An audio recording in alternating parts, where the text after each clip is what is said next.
Welcome to Asianet Newsable. This is a topic I feel strongly for. How many times has it happened that your loved ones, it could be your parents, your spouse, or even your children who are admitted in the hospital, and with that comes the emotional baggage. But what worries us more is the monetary loss that is going to take place just because hospital bills are going to go on in lakhs probably in some cases. So today I have with me Dr. Bhaskar. He's joining us here in the Newsable studios to tell us if hospitals really have become businesses today. So Bhaskar, what's your take on this? See, it's not hospitals becoming a business. What's happening is what should not have happened. We saw globalization, we saw commercialization of every entity around us, which is also happening in healthcare.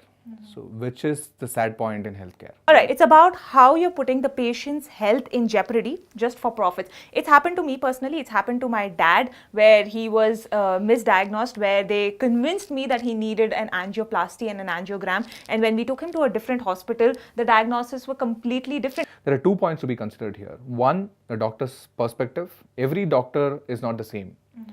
Because we don't follow necessarily all necessary guidelines as per it's defined in American or UK standards. Let's talk about targets, okay? Because I was sitting in this big hospital and I was sitting at the reception and there was a corner there where nobody could see me, and I overheard the people at the reception and they're talking about targets. They're saying, okay, ICU beds, only these many are filled, we need 2 more. Wards, why are these wards empty? As I mentioned in the beginning of the talk, which is true that hospitals are becoming businesses. At the end of the day, when you see large MNC hospitals which are propping up, these guys have invested crores and crores of rupees.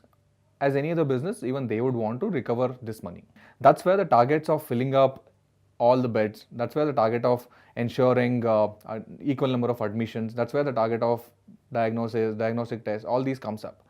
But not necessarily you can point out and blame doctors for this. So doctors most of the times prescribe what is required. And there are very few. I wouldn't say that there is no doctor who's become a victim of all this and who's agreed to all these facts and doing it.